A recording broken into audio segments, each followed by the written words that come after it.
CM Tirath ने बागेश्वर में PPE kit पहनकर कोविड वार्ड में मरीजों से की मुलाकात, बोले जल्द संक्रमण मुक्त होगा उत्तराखंड। अनाथ बच्चों को प्रति माह 3,000 रुपए भरण पोषण भत्ता, मुख्यमंत्री तीरथ सिंह रावत ने घोषित की मुख्यमंत्री वात्सल्य योजना। भाजपा प्रदेश अध्यक्ष मदन कौशिक ने पूर्व मुख्यमंत्री हरीश रावत की तारीफ की, कहा हरीश रावत के सुझाव सकारात्मक और कांग्रेस के लिए नसीहत। पूर्व मुख्यमंत्री हरीश रावत ने कांग्रेस को लगातार निशाने पर ले रहे भाजपा प्रदेश अध्यक्ष मदन कौशिक पर दागे सवाल, कहा कोरोना संक्रमितों की मदद के बारे में बताएं भाजपा, मरीजों को दी जाए आयुर्वेदिक और होम्योपैथिक किट। कबीना मंत्री गणेश जोशी ने किया चिकित्सालय का निरीक्षण। कोरोना के बाद ब्लैक फंगस की मार, उत्तराखंड में ब्लैक फंगस के 65 मामले आए सामने, राज्य सरकार ने घोषित की महामारी। आप देख रहे हैं के न्यूज, खबरों का सारथी। और बुलेटिन की शुरुआत करेंगे, उससे पहले आपको सीधे दिल्ली ले चलेंगे, जहां शिक्षा मंत्री जो हैं वो क्या कुछ कह रहे हैं आपको सुनाते हैं। की अध्यक्षता में हुई और जिसमें मेरे साथ केंद्र के दो सहयोगी कैबिनेट मंत्री स्मृति ईरानी जी और श्री प्रकाश जावड़ेकर जी सहित मेरे सहयोगी मंत्री संजय धोत्रे जी भी थे और देश के कई राज्यों के मुख्यमंत्री, कई राज्यों के उप मुख्यमंत्री और सभी राज्यों के शिक्षा मंत्रीगण और दुनिया की सबसे बड़ी शिक्षा प्रणाली तंत्र के सभी सचिव और अधिकारी वर्ग पूरे देश के आज एकजुट थे अपनी छात्रों के सुरक्षा और भविष्य को लेकर। मुझे सबसे पहले तो इन सब का धन्यवाद देना है जो सारे शिक्षा व्यवस्था के लिए छात्रों की सुरक्षा और आज छात्रों के भविष्य की चिंता की दृष्टि से केंद्र के साथ एकजुट होकर के और आज खड़े दिखाई दिए हैं। मैं उन सब के प्रति बहुत आभारी हूँ। बहुत सार्थक चर्चा आज रही है, बहुत सार्थक चर्चा रही है, बहुत महत्वपूर्ण सुझाव सभी राज्यों से आए हैं और पिछले वर्ष भी राज्यों ने आज एकजुट होकर के इस कोरोना काल के महासंकट में बहुत अच्छे तरीके से प्रदर्शन किया था। और आज भी मेरे प्रिय छात्र छात्रों, आप जानते हैं पूरी दुनिया इस कोरोना के महासंकट से जूझ रही है और हम अछूते नहीं हैं। ये चुनौती हमारे सामने है और मुझे इस बात का भी गौरव महसूस होता है कि हमारे अध्यापकगण ने फ्रंट लाइन पर आकर के जिस तरीके से पूरे वर्ष में मेरे छात्रों को ऐसा महसूस नहीं होने दिया और साथ में नहीं जाने दिया, ऑनलाइन एजुकेशन यथासंभव वहाँ तक पहुँचे हैं जहाँ तक पहुँच सकते थे और पहुँच रहे हैं। जो थोड़ा बहुत कमी है उसको भी दूर कर रहे हैं। शायद ये दुनिया का पहला ऐसा उदाहरण होगा जब 25-30 करोड़ छात्रों को ऑनलाइन पर और घरों को ही स्कूल में तब्दील कर दिया गया होगा। अभिभावकों मैं आपका अभिनंदन करता हूँ। आपने और अध्यापकों ने मिल करके छात्रों को इस ऐसे वक्त पर बहुत संभालने की कोशिश की है और छात्रों ने भी जो साहस दिखाया है, उत्साह दिखाया है, इसके लिए भी मैं उनका अभिनंदन करना चाहता हूँ, मैं शुभकामना देना चाहता हूँ। मेरे प्रिय छात्र छात्राओं, जो आज बैठक हुई है उसमें कुछ राज्यों ने कुछ समय मांगा है और सुझाव देने के लिए और उनको कहा गया है कि 25 मई तक वो अपने सुझाव दे देंगे ताकि जल्दी से जल्दी हम इस अनिश्चितता को दूर कर सकेंगे। मुझे याद आता है कि जब हमने आपकी सीबीएसई बोर्ड की इंटर की परीक्षाओं को स्थगित किया था तब हमने आपसे कहा था कि हम 1 जून तक इन परिस्थितियों का आंकलन करेंगे। जो भी परिस्थितियाँ होंगी वो आपकी सुरक्षा और आपका भविष्य, हमारे सामने दोनों चीज़ें हैं, सुरक्षा पहले और उसके बाद आपका भविष्य। इन दोनों को देख करके हम फिर 1 जून को आगे का आपको अवगत कराएंगे जो भी परिस्थितियाँ होंगी। हमने ये भी कहा था कि जब भी हम इस बात की घोषणा करेंगे तो कम से कम 15 दिन हम आपको देंगे ताकि आपके मन में अचानक न हो कि कब तिथियों की घोषणा हो और कब फिर जो है आप संभलें। तो मैं ये समझता हूँ कि ये 25 मई तक सभी राज्यों के जो राज्य, कुछ ही राज्य हैं जिन्होंने कहा है कि हमको थोड़ा सा और भी मौका दीजिए। हालांकि उनका भी सकारात्मक रूप था, लेकिन और क्या क्या सुझाव हो सकते हैं उनके लिए, वो 25 मई तक उन राज्यों के सुझाव भी आ जाएंगे।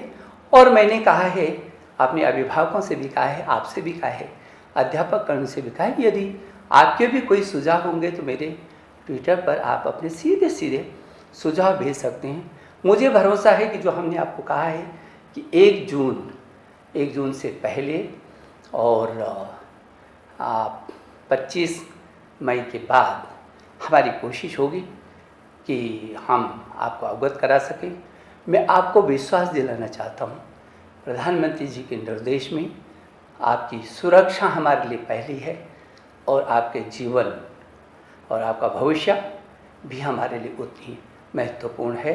और इसलिए इन सब को ही ध्यान में रख करके जो भी परिस्थितियाँ भविष्य के लिए बनेंगी, हम आपके साथ खड़े हैं। आप निश्चिंत होकर के रहिए, आप बिना तनाव में रहिए। समय के साथ इन परिस्थितियों के साथ हमको जूझना है, इसी में हमको रास्ते भी निकालने हैं। हम आपका भविष्य, हमने पिछले वर्ष भी, हम दुनिया का वो सबसे बड़ा लोकतांत्रिक देश है जिसने अपने बच्चों का एक वर्ष खराब नहीं जाने दिया था, और सारी दुनिया ने इस बात को देखा है। और हमने आपकी सुरक्षा, हमारे लिए हर हालत में आपकी सुरक्षा हमारी पहली प्राथमिकता है। और इसलिए फिर मैं भरोसा दिलाना चाहता हूँ कि आप बिल्कुल निश्चिंत रहिए, और जो भी निर्णय होगा वो आपके हित में होगा, आपके जीवन के सुरक्षा की दृष्टि से होगा, और आपके भविष्य में आपके भविष्य को लेकर के होगा। मैं एक बार फिर सभी अभिभावकों का, अध्यापकगण का, प्रिय छात्र छात्राओं, आपका भी अभिनंदन करना चाहता हूँ। और आज मैं विशेष करके अपने देश के रक्षा मंत्री जी, जो केंद्र में कई बार विभिन्न मंत्रालयों का जिन्होंने जिम्मेदारी संभाली है, और जो उत्तर प्रदेश में याद आता है क्योंकि मैं उत्तर प्रदेश में भी मंत्री रहा हूँ, वो ऐसे ऐतिहासिक शिक्षा मंत्री भी रहे, मुख्यमंत्री तो थे ही। आज उनके सानिध्य में पूरे देश का शिक्षा तंत्र ने पूरा बहुत देर तक विचार विमर्श किया है, बहुत सार्थक, बहुत ही सार्थक। पूरा देश के शिक्षा, सभी राज्य एकजुट है। मुझे इस बात को लेकर के प्रसन्नता होती है, और मैं वो सभी राज्यों को धन्यवाद भी देना चाहता हूँ। और मेरे जो सहयोगी मंत्री आदरणीय जावड़ेकर जी और आदरणीय स्मृति ईरानी जी को भी मैं हृदय की गहराइयों से धन्यवाद देना चाहता हूँ। मैं एक बार आपको शुभकामना देता हूँ। बहुत बहुत धन्यवाद। तो आप सुन रहे थे केंद्रीय शिक्षा मंत्री रमेश पोखरियाल निशंक को, जो 12वीं की सीबीएसई की परीक्षा के संदर्भ में जानकारी दे रहे थे। उनका कहना है कुछ राज्यों ने 25 मई तक वक्त मांगा है, उसके बाद ही स्थिति जो है वो स्पष्ट हो पाएगी। खबर बागेश्वर से है, जहां सीएम तीरथ सिंह रावत ने दौरा किया। सीएम रावत का पार्टी के कार्यकर्ताओं ने स्वागत किया। इसके बाद CM Tirath Singh Rawat Covid centre भी गए, जहां उन्होंने कोरोना के मरीजों से मुलाकात कर उनका हालचाल जाना। वहीं जिला अस्पताल की व्यवस्थाओं को लेकर सीएमओ से जिले की स्वास्थ्य व्यवस्थाओं की जानकारी ली। सभी व्यवस्थाओं को दुरुस्त करने की बात कही। साथ ही विकास भवन बागेश्वर में जिले के विकास कार्यों की समीक्षा की।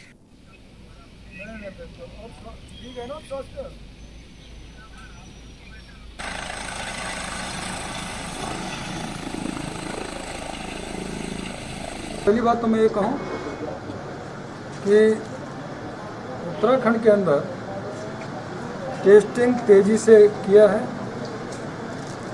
30-35 हज़ार डेली टेस्टिंग हो रहा है।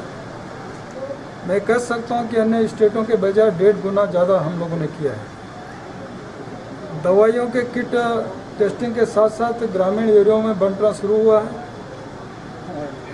जिला के माध्यम से, और साथ में वहाँ एक समूह भी बनाया है गांव के अंदर, जिसमें प्रधान होगा, महिला मंगल दल की एक सदस्य होगी, युवा मंगल दल का सदस्य होगा, हमारी आशा कार्यकर्ती होगी। और यहाँ रुकेंगे छोटे से ब्रेक के लिए, आप बने रहिए हमारे साथ।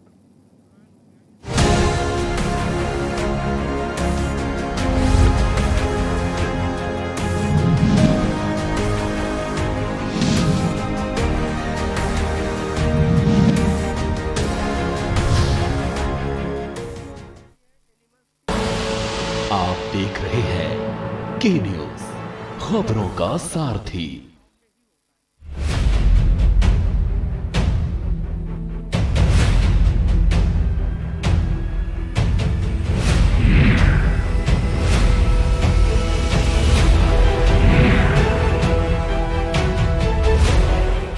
जुबान के लिए उड़ चला गैरों की जमीन पर, खुशबू अपने पन की ढूंढता और दूर कितना भी जा, इस जुबान से दूर ना जा पाओगे। विमल, बोलो जुबान केसरी। आप देख रहे हैं के न्यूज, खबरों का सारथी।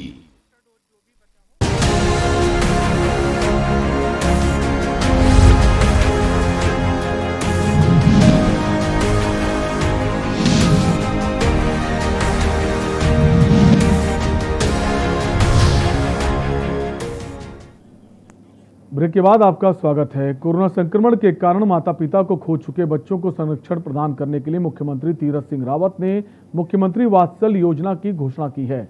इसके तहत ऐसे अनाथ बच्चों को 21 साल की आयु पूरी होने तक प्रति माह 3,000 रुपए का भरण पोषण भत्ता दिया जाएगा। साथ ही उनकी शिक्षा और रोजगार के लिए प्रशिक्षण आदि की व्यवस्था भी प्रदेश सरकार करेगी। इन बच्चों को सरकारी नौकरियों में 5% शैक्षिक आरक्षण भी दिया जाएगा। महिला एवं बाल कल्याण मंत्रालय की ओर से संचालित योजना के तहत अनाथ बच्चों के भरण पोषण के मद्देनजर 18 साल की आयु तक उनके अभिभावकों को प्रति माह 2,000 रुपए की राशि दी जाती है।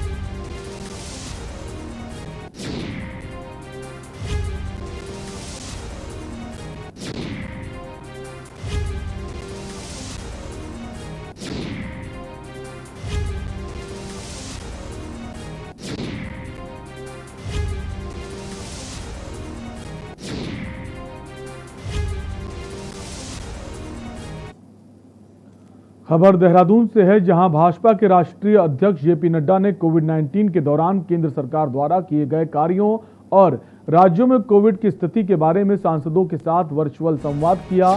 उन्होंने कहा कि कोविड काल में जनता को उचित इलाज एवं अन्य आवश्यकताओं का ध्यान रखना हम सबकी जिम्मेदारी है। कोविड पर प्रभावी नियंत्रण के लिए देश के दूर दराज के क्षेत्रों एवं गांवों तक टेस्टिंग एवं स्वास्थ्य सुविधाओं को बढ़ाना होगा। मुख्यमंत्री तीरथ सिंह रावत ने कहा कि उत्तराखंड में पिछले एक सप्ताह से कोविड के मामलों में तेजी से कमी आई है। ग्रामीण क्षेत्रों तक व्यापक स्तर पर कोविड टेस्ट कराए जा रहे हैं। राज्य में स्वास्थ्य सेवाओं में तेजी से सुधार हुआ है।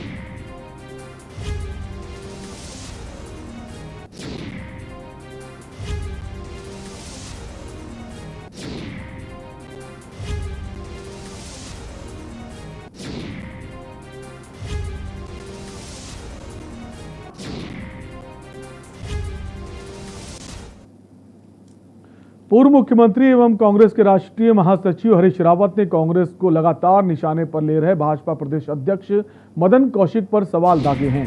उन्होंने पूछा कि सत्तारूढ़ पार्टी के कोरोना संक्रमितों की मदद के लिए किए जा रहे कार्यों के बारे में बताना चाहिए। उन्होंने कहा कि संक्रमितों तक पहुंचने वाले हाथों को गिनेंगे तो कांग्रेस के हाथ भाजपा से दोगुने होंगे।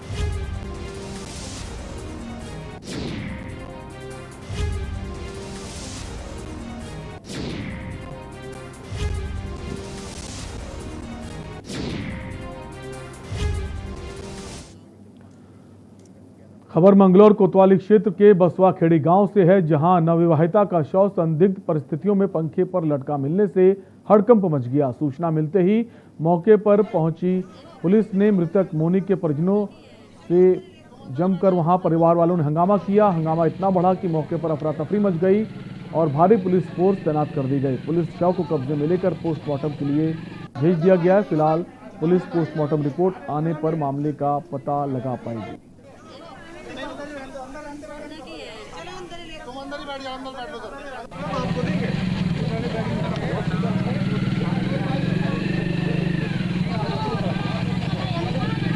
ये गदर जुड्डा की रहने वाली है और ये इसकी शादी यहाँ विश्व अकेडमी में हुई थी 1 साल पहले लगभग। आज सुबह सूचना मिली थी कि ये अपने कमरे में पंखे में लटकी हुई है ससुराल में। इस सूचना पर यहाँ पुलिस आई हुई है, नायब तहसीलदार साहब आए हुए हैं कार्रवाई के लिए। इसमें पंचनामा पोस्टमार्टम की कार्रवाई की जा रही है।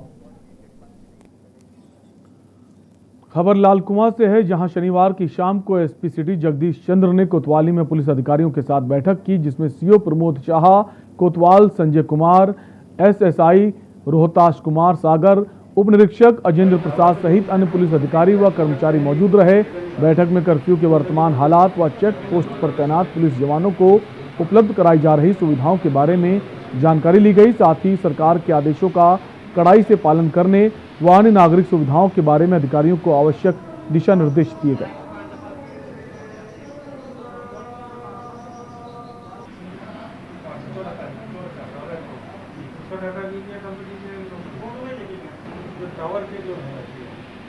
कोविड के इस संक्रमण के समय पे जो पुलिस की दोहरी भूमिका है, एक तो जो लॉ इन्फोर्समेंट कराना है, जो कर्फ्यू का पालन कराना है, सामाजिक दूरी का जो पालन कराना है, ये पुलिस कार्य कर रही है। इसके लिए लगातार जो सोशल डिस्टेंसिंग के हैं और मास्क न लगाने के हैं वो चालान किए जा रहे हैं। पुलिस लगातार घूम रही है सड़कों पे और लोगों को आगाह कर रही है, साथ में जागरूक भी कर रही है अलग अलग माध्यमों से, चाहे वो इनके थाने की गाड़ी हो या अन्य माध्यम हो। लोगों को इस बारे में जागरूक किया जा रहा है कि वो घरों में ही रहें, बाहर ना घूमें। खबर देहरादून से है, जहां आजकल राजधानी की सड़क चर्चाओं में है। पुलिस का एक नया नवेला तरीका उन लोगों के खिलाफ है जो कोरोना कर्फ्यू में अपने घरों से निकलकर बेवजह सड़कों पर घूम रहे हैं। चाहे राजधानी की प्रमुख सड़कें हों या फिर कितनी भी सकरी गलियां, ये सड़कें सुबह से शाम तक एक नीले रंग की इस पुलिस की वैन का खौफ लोगों को सता रहा है। छोटी छोटी गलियों से पुलिस की वैन इस तरीके के लोगों को उठाकर थाने ले जाती है और इनके चालान करने के बाद ही इनको छोड़ा जाता है, जिसको लेकर के न्यूज संवाददाता ने पुलिसकर्मी से खास बातचीत की।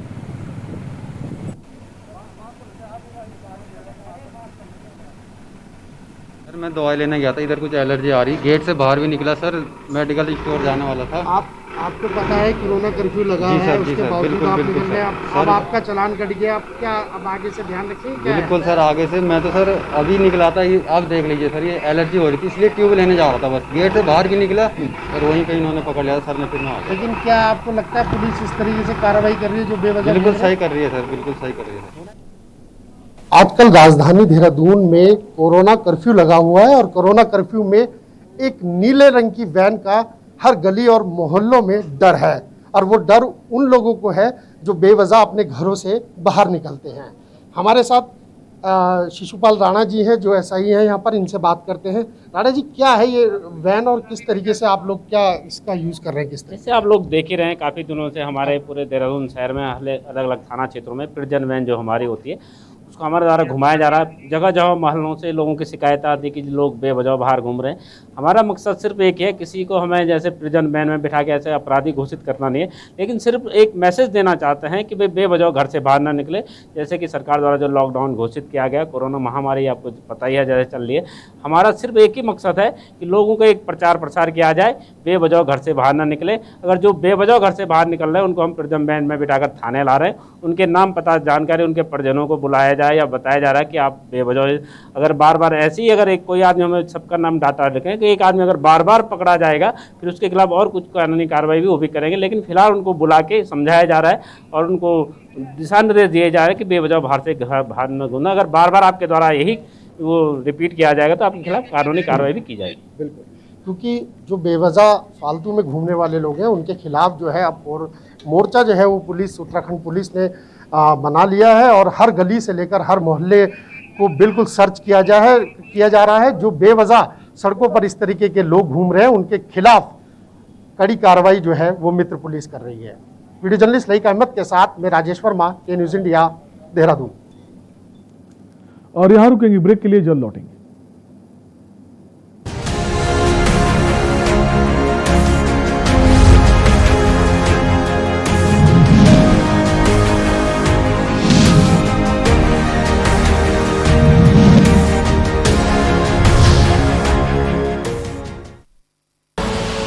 आप देख रहे हैं के न्यूज़, खबरों का सारथी।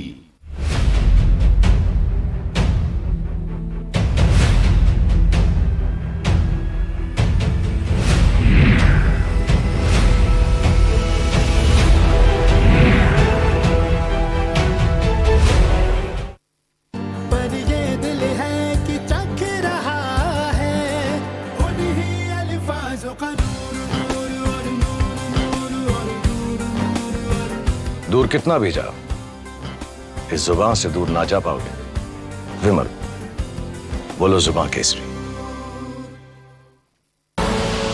आप देख रहे हैं के न्यूज, खबरों का सारथी।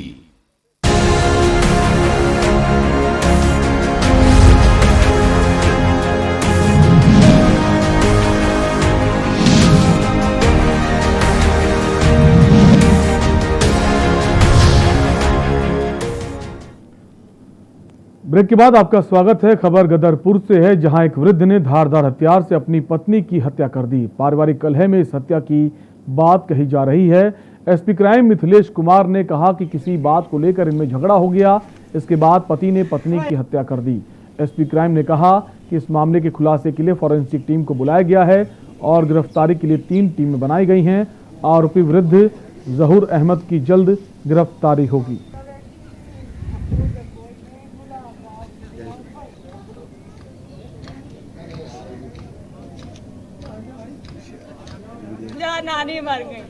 नानी मर गई, कल आ जाओ। आज मुझे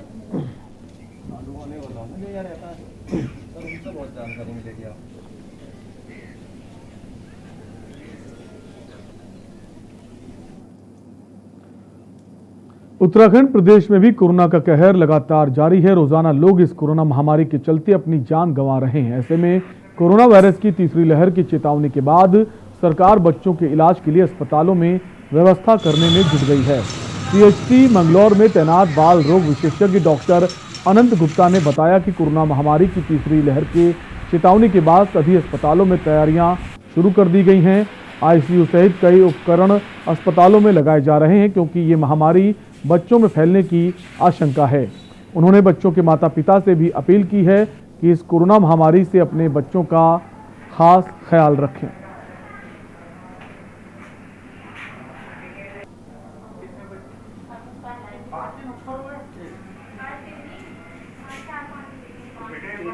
उत्तराखंड में कोरोना संक्रमित के मामले जिस प्रकार लगातार बढ़ रहे थे, लेकिन अब कोरोना संक्रमित के मामले लगातार घट भी रहे हैं।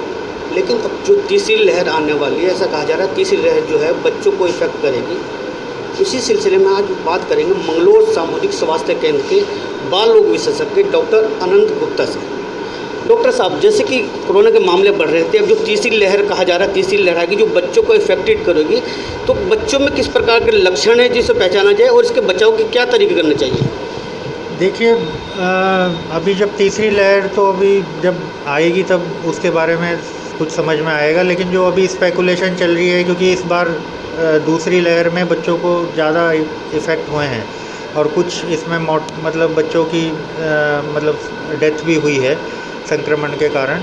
पर तीसरी लहर में माना जा रहा है शायद ये ज़्यादा करेगा, लेकिन अभी वो सब एक अंदाज़ा है। अभी देखते हैं आने वाले टाइम में क्या चलेगा। अभी सही सरकार तैयारी कर रही है इन चीज़ों की। वैक्सीन भी अभी पाइपलाइन में है और बेड्स बढ़ाए जा रहे हैं अस्पतालों में आईसीयू के बच्चों के लिए, तो जिससे कि ये आगे का हम टैकल कर पाएँ। रही बात जो है इसमें लक्षण जो हैं, देखिए 3 तरह की इसमें वो इसको कैटेगराइज किया गया है बच्चों में, माइल्ड, मॉडरेट, सीवियर। एक मतलब हल्के रूप में है, एक बीच का है रूप मॉडरेट, और एक जो सीवियर रूप है जो बहुत ही मतलब जिसमें दिक्कत ज़्यादा है। लेकिन अभी जो बच्चे अगर जैसे पॉजिटिव आ भी जाते हैं या किसी संक्रमित घर में हैं या कोई भी कारण है, अगर उनको सिम्टम नहीं है, अगर उनको कोई प्रॉब्लम नहीं है, जुकाम, खांसी, बुखार कुछ नहीं है, तो केवल मैंने बताया पानी की मात्रा ज़्यादा रखें, पोषण का ध्यान रखें, अच्छा पोषण दें और बचाव करें अपने छोटे बच्चों के लिए। माँ को और बाप सब घर वालों को जो कि डिपेंडेंट बच्चे हैं उनको अपना ध्यान पहले रखना है, जिससे कि बच्चे तक वो प्रॉब्लम पहुँचे ही ना। तो ऐसे डॉक्टर अनंत गुप्ता का ये कहना था कि जो तीसरी लहर में जो बच्चों को पेरेंट्स हैं वो अपना भी ध्यान रखें ताकि इसका संक्रमण बच्चों पर ना फैले। के न्यूज़ के लिए अकील अहमद, मंगलौर। खबर उधम सिंह नगर के गदरपुर से है, जहां पर कैबिनेट व शिक्षा मंत्री अरविंद पांडे ने गदरपुर विधानसभा के प्राथमिक स्वास्थ्य केंद्र को 10 ऑक्सीजन कंसंट्रेटर सौंपे हैं। आपको बता दें कि वैश्विक महामारी कोरोना के चलते लोगों को ऑक्सीजन गैस सिलेंडर की काफ़ी दिक्कतें थी, जिसको देखते हुए ऑक्सीजन गैस की पर्याप्त उपलब्धता सहित किसी भी स्थिति से निपटने के लिए अरविंद पांडे कैबिनेट मंत्री ने उत्तराखंड सरकार के विधानसभा गदरपुर क्षेत्र अंतर्गत स्थित सामुदायिक स्वास्थ्य केंद्र में ये ऑक्सीजन कंसंट्रेटर उपलब्ध कराए हैं।